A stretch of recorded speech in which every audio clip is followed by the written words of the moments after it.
todos, mi nombre es Paula Cáceres, soy estudiante de Derecho de la Universidad Adolfo Ibáñez y les quiero dar la bienvenida a Ideas sin Tiempo, un podcast donde exploraremos las ideas de 5 pensadores en el marco de las cátedras OAI, cuyas reflexiones siguen vigentes en el mundo actual. Hoy nos queremos detener en la figura de Andrés Bello, que es uno de los intelectuales más influyentes en la historia legal y también educativa y cultural de América Latina.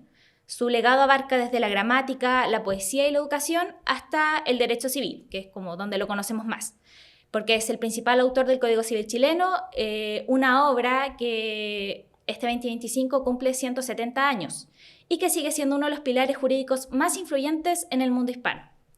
Para conversar sobre su vigencia nos acompaña Iván Jaksic, director de las cátedras de Andrés Bello, también filósofo e historiador con una trayectoria internacional dedicada al estudio del pensamiento latinoamericano y en particular en la figura de Bello. Bienvenido, profesor.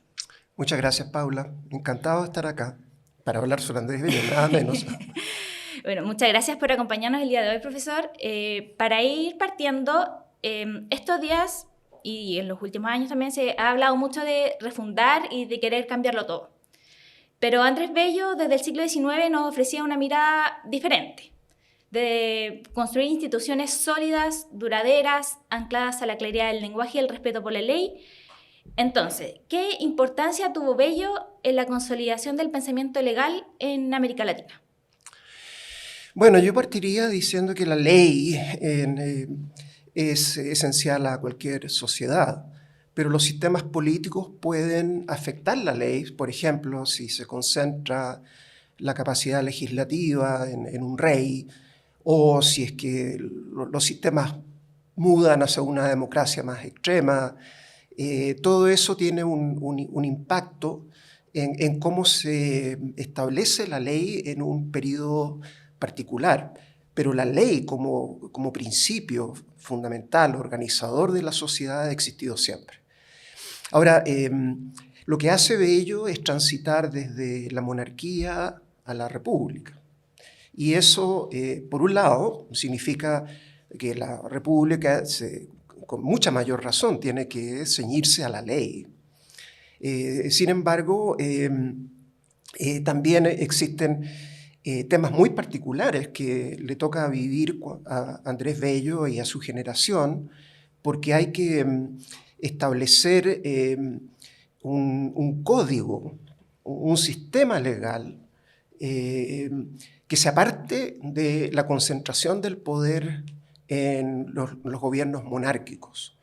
Entonces, lo que hace Bello, que ya tenía una concepción de la ley muy antigua, dado que en la monarquía ibérica, tenía un sistema legal. Pero era un sistema legal que había derivado en un absolutismo. Entonces, a Bello le toca vivir esa experiencia, pero en un mundo ordenado, sobre todo en el periodo tardío colonial. Y entonces él lo que busca en una república es seguir los lineamientos generales de la división del poder, pero sobre todo codificar las leyes, eliminando todo lo que sean edictos imperiales, todo lo que sea una sociedad estamentaria en donde exista la igualdad ante la ley. Eso es lo que hace, es el gran aporte de Andrés Bello. Lo interesante es que no es refundacional, como decías tú al comienzo.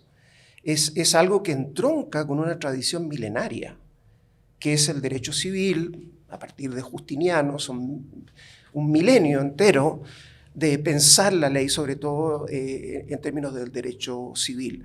Así que Bello hace un aporte fundamental y por eso es que tuvo tanta influencia en toda América Latina. Claro, y es precisamente ahí también donde entra un tema que me parece muy potente para nuestra época, que es la del lenguaje claro, porque obviamente el lenguaje se va transformando y lo vamos adecuando con el tiempo. Y estamos en una época donde la desinformación, los tecnicismos y la opacidad nos generan desconfianza. Entonces, Bello insistía en que las leyes debían ser comprensibles para todas las personas. Entonces, profesor, ¿por qué para Bello era tan importante la claridad del lenguaje jurídico y cómo esta preocupación se conecta con la transparencia de la probidad institucional que seguimos exigiendo hoy? Bueno, el Código Civil, por ejemplo, pero incluso en el derecho internacional, en todos los ámbitos en los que trabajó Bello, hay un cierto nivel de tecnicismo. Eso es inescapable.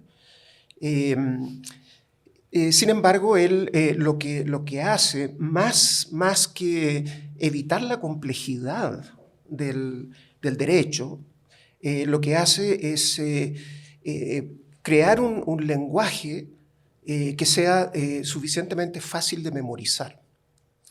Es decir, que tiene que ser un lenguaje gramatical, con sujetos y predicados muy claros, de forma que el ciudadano, sobre todo el ciudadano alfabetizado, pueda memorizar la ley.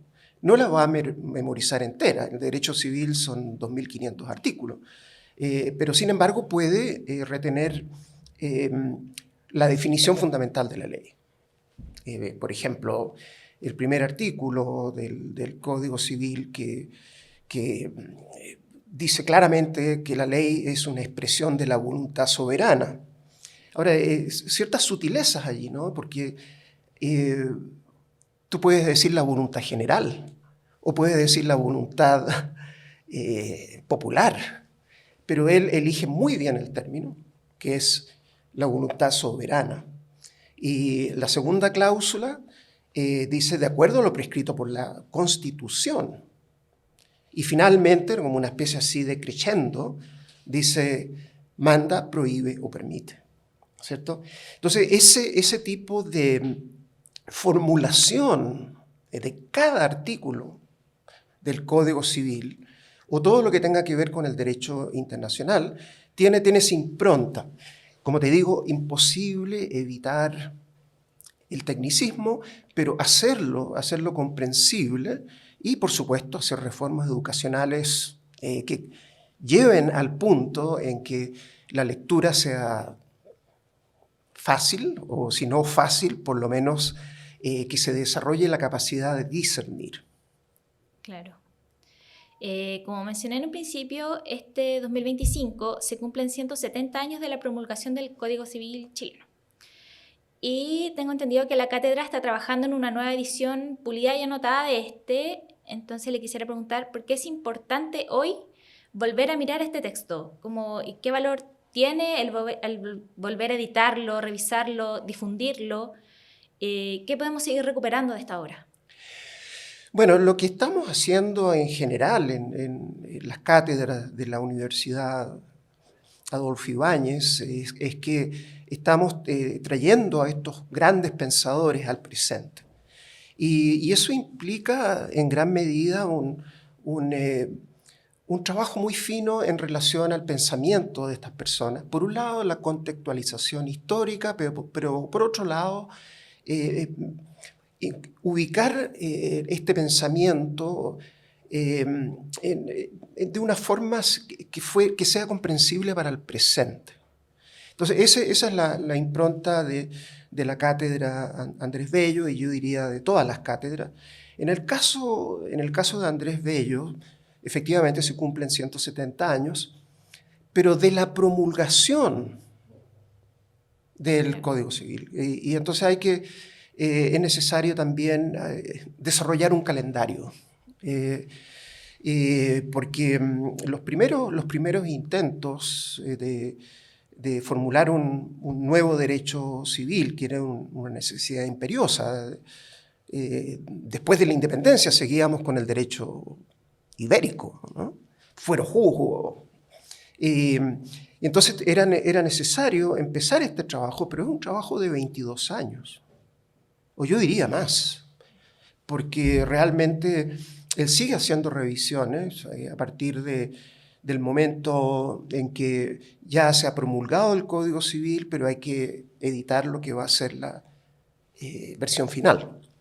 Y entonces, siguiendo la cronología, hay tres momentos en la redacción del Código Civil. Primero son los proyectos que se formulan. Son los libros del Código Civil son 4, ¿no es cierto?, que incluyen temas de propiedad, obligaciones, contratos, sucesión, Y eso sale periódicamente durante los años 40 hasta que en los años 50 se trabaja ya en un sistema más consistente, que es lo que se presenta ante el Congreso. Pero inmediatamente a continuación se hacen las últimas revisiones que van a ser el Código Civil, que entra en vigencia el 1 de enero de 1857. Y ahora, en esta edición lo que hacemos es volver a los textos originales. Porque en el Código Civil que conocemos y que han leído todos los estudiantes de Derecho, pasa por la pluma de Miguel Luis Amunátegui. Entonces hay mucha intervención de Amunátegui. A propósito, por ejemplo, del lenguaje. Él considera de que algunos términos que usa Andrés Bello son arcaicos, entonces los moderniza. O derechamente cambia. Entonces, llega un momento en que es necesario volver a lo prístino del lenguaje, y esto solamente se logra a través del examen de los manuscritos.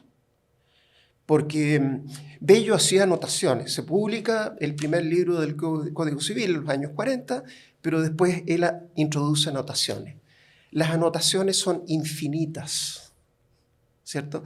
Pero son muy valiosas para comprender la evolución del pensamiento de Andrés Bello y también la incorporación de lo último que se está escribiendo sobre derecho civil, que él lo hace pero hasta el último momento.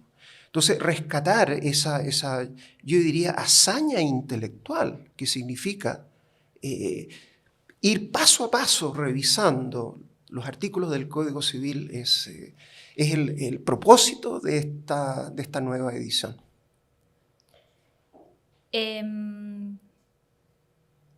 Bueno, profesor, muchas gracias por esta conversación.